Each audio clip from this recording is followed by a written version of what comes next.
एक तोहफा दिया गया दिवाली के मौके पे, ये कहा जा रहा है। लेकिन भाइयों, अगर इसको पूरा ध्यान से देखा जाएगा तो इसके पीछे की कहानी और है। बीजेपी की क्रूरता भी इसमें नजर आएगी। जब बीजेपी को ये लगा कि उनका आगे जो 5 राज्यों में और इलेक्शन होने वाली है, वहां पे उनका फ्यूचर जो है वो खतरे में नजर आने के बाद उन्होंने ये जो रेट कम किया है, ये ऊंट से शान नहीं उतारने के बराबर काम किया है। हमारी इस सरकार की ओर से डीजल के रेट को बढ़ाते बढ़ाते 102, 103, 105 अलग अलग राज्यों के हिसाब से वहां तक इन्होंने पहुंचा दिया। तब बीजेपी को अलग अलग राज्यों में धूल चटनी पड़ी, तो आज ये रेट कम किया है। इसका मतलब ये है कि इस आंदोलन की ताकत को बीजेपी महसूस करने लगी है। ਕਿਸਾਨ ਆਗੂ ਜਗਜੀਤ ਸਿੰਘ ਡੱਲੇਵਾਲ ਨੇ ਪੈਟਰੋਲ ਡੀਜ਼ਲ ਦੀਆਂ ਕੀਮਤਾਂ ਘਟਾਉਣ ਦੇ ਮਾਮਲੇ ਤੇ ਕੇਂਦਰ ਸਰਕਾਰ ਨੂੰ ਨਿਸ਼ਾਨੇ ਤੇ ਲਿਆ ਹੈ। ਉਨ੍ਹਾਂ ਕਿਹਾ ਹੈ ਕਿ ਜ਼ਿਮਨੀ ਚੋਣਾਂ 'ਚ ਮਿਲੀ ਹਾਰ ਤੋਂ ਬਾਅਦ ਵਿਧਾਨ ਸਭਾ ਚੋਣਾਂ ਦੇ ਮੱਦੇਨਜ਼ਰ ਕੇਂਦਰ ਨੇ ਇਹ ਫੈਸਲਾ ਕੀਤਾ ਹੈ। ਕਿਸਾਨ ਅੰਦੋਲਨ ਦੀ ਤਾਕਤ ਨੂੰ ਬੀਜੇਪੀ ਮਹਿਸੂਸ ਕਰਨ ਲੱਗੀ ਹੈ। ਡੱਲੇਵਾਲ ਨੇ ਹੋਰ ਮੁੱਦਿਆਂ ਤੇ ਵੀ ਆਪਣਾ ਪ੍ਰਤੀਕਰਮ ਦਿੱਤਾ ਹੈ। किसान भाइयों, राम राम, सत श्री अकाल। सभी किसान भाइयों को हम आज जिस मुद्दे पे लाइव होकर बात कहना चाहते हैं, ये हमारा जो पिछले दिन ही सरकार ने पेट्रोल और डीजल की कीमतें कम की हैं और उसमें ये कहा गया है कि केंद्र सरकार की ओर से देश के किसानों को, देश के लोगों को, देश को एक तोहफा दिया गया दिवाली के मौके पे, ये कहा जा रहा है। लेकिन भाइयों, अगर इसको पूरा ध्यान से देखा जाएगा तो इसके पीछे की कहानी और है। बीजेपी की क्रूरता भी इसमें नजर आएगी कि देखिए, पेट्रोल और डीजल की कीमतों में की गया कमी, 10 रुपये डीजल में कमी की गई और 5 रुपये पेट्रोल की कीमत में कमी की गई। और इसकी वजह क्या है? पिछले दिन ही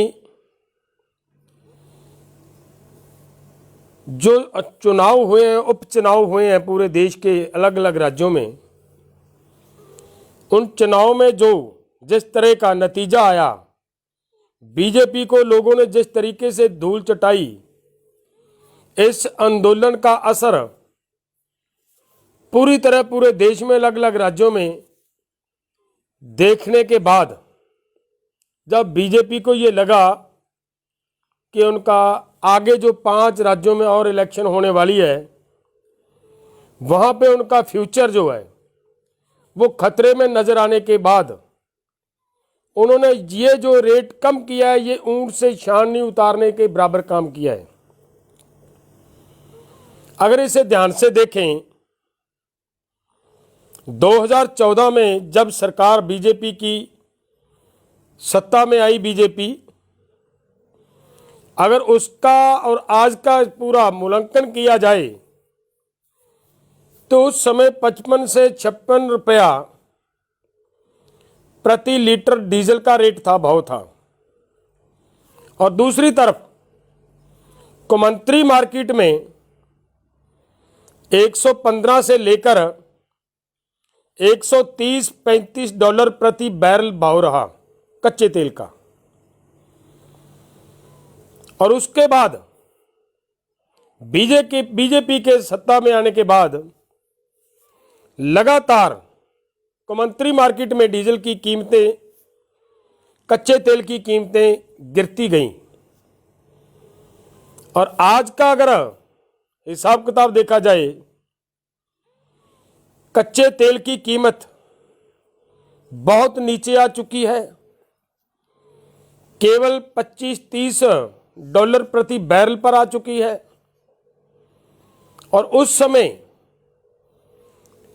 हमारी इस सरकार की ओर से डीजल के रेट को बढ़ाते बढ़ाते 102, 103, 105 अलग अलग राज्यों के हिसाब से वहां तक इन्होंने पहुंचा दिया।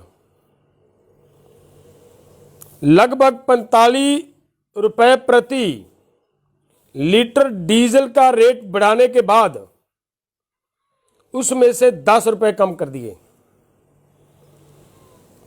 ताकि लोगों को यह पता लगे। जैसे आज बहुत बड़ी अफवाहें फैलाई जा रही है, बहुत बड़ी बड़ी बातें कही जा रही है कि बीजेपी ने बहुत बड़ा काम कर दिया, केंद्र सरकार ने बहुत बड़ा काम कर दिया, इसीलिए ये किया और लोगों को लुभाने के लिए, ताकि लोग आने वाली चुनाव में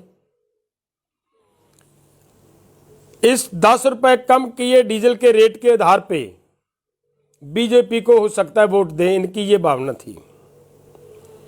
लेकिन भाइयों, इसका दूसरी तरफ अगर ध्यान से देखोगे कि एक इस आंदोलन की वजह से बीजेपी का नीचे गया हुआ गिराफ की वजह से जब बीजेपी को अलग अलग राज्यों में धूल चटनी पड़ी तो आज ये रेट कम किया है। इसका मतलब ये है कि इस आंदोलन की ताकत को बीजेपी महसूस करने लगी है। बीजेपी को एहसास होने लगा है कि इस आंदोलन में जो ताकत है, पता चलने लगा आज भी बीजेपी को। सो इसके लिए हमारा निवेदन है पूरे देश के किसानों को, मजदूरों को, दुकानदारों को, सभी भाइयों को, अगर सरकार की अकल टिकाने लाने के लिए हम और ताकतवर होकर इस आंदोलन को और मजबूती से लड़ने का काम करें, तो मैं वायदे से कह सकता हूं कि सरकार ने जो ये गलत तरीके से तीनों कानून लाई और आज प्रधानमंत्री जी बार बार ये कह रहे हैं एमएसपी था, एमएसपी है और एमएसपी रहेगा, और देश के किसानों को लूटा जा रहा है। बिहार के किसानों को 700-800 रुपए प्रति क्विंटल के हिसाब से जो ना धान की खेती, धान की फसल फेंकने के लिए किसान मजबूर है। कहां है उनके लिए एमएसपी? हम चाहते हैं कि पूरे देश के किसानों के लिए एमएसपी की गारंटी का कानून बने, पूरे देश के किसानों को पूरी फसल एमएसपी के हिसाब से वो अपनी बेच पाएं। हमारे इस आंदोलन की ये मांगे हैं। सो इसके लिए हम ये चाहते हैं कि पूरा देश एकजुट होकर मजबूती से एक बार और हमला मारे और ताकतवर होकर आगे आए और ताकतवर होकर इस आंदोलन को लड़ें। तो मैं यकीन से ये कह सकता हूं कि ज़्यादा समय नहीं लगेगा। यूपी का चुनाव आने से पहले पहले बीजेपी को घुटने टेकने पड़ेंगे और ये तीनों कानून रद्द करने पड़ेंगे और एमएसपी की गारंटी का कानून बनाना पड़ेगा। और ये जो हमारी मैडम निर्मला सीतारमण ये कहती है कि किसान अभी तक ठीक ढंग से बता नहीं पाए कि कानूनों में क्या कमी है। मैडम जी 11 बैठकें हो चुकी है सरकार के साथ, वहां से उनके मिनट्स निकलवा लें, वीडियोग्राफी हुई है वो निकाल लें। आपको क्लॉज वाइज किसानों ने बताया है कि इन कानूनों में क्या कमी है। सबसे बड़ी कमी मैं फिर से बताता हूं आपको कि केंद्र सरकार को यह कानून बनाने का अधिकार ही नहीं दिया संविधान ने। एग्रीकल्चर और मार्केटिंग ये दोनों स्टेट सब्जेक्ट हैं, इस पे सेंट्रल गवर्नमेंट कानून नहीं बना सकती। और आपकी सरकार ने संविधान के इस कानून का उल्लंघन करते हुए ये जबरदस्ती और लोगों की जमीन कारपोरेट लोगों को परोसने के लिए ये गलत ढंग से ये कानून बनाया, ये इसमें सबसे बड़ी कमी है। दूसरी बात भाइयों, मैं ये कहना चाहता हूं, लगातार लंबे समय से ये कहा जा रहा है कि देश का किसान पराली जलाता है और उसकी वजह से पॉल्यूशन होता है।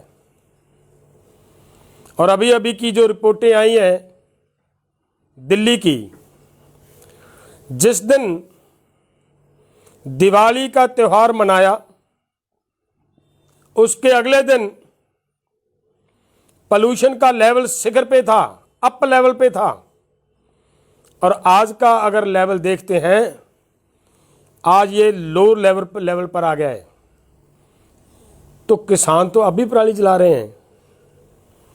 अगर किसानों की पराली का ये धुआं होता तो ये किसी हाल में अभी कम नहीं हो सकता था। इसके लिए हमारा निवेदन है, इस बार हम किसान यहाँ बैठे थे और हमारे पास सामने बात आ गई है और हम बता रहे हैं पूरे देश के लोगों को, किसानों को, कि किसानों को किस तरीके से इस सरकार की ओर से कुचलने का प्रयास किया जा रहा है।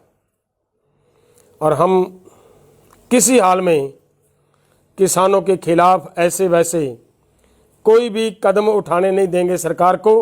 और पूरे देश को एकजुट होने का हम फिर से आह्वान करते हैं, निवेदन करते हैं, एकता बनाएं ताकि हम सरकार को झुकाने में सफल हो सकें। धन्यवाद।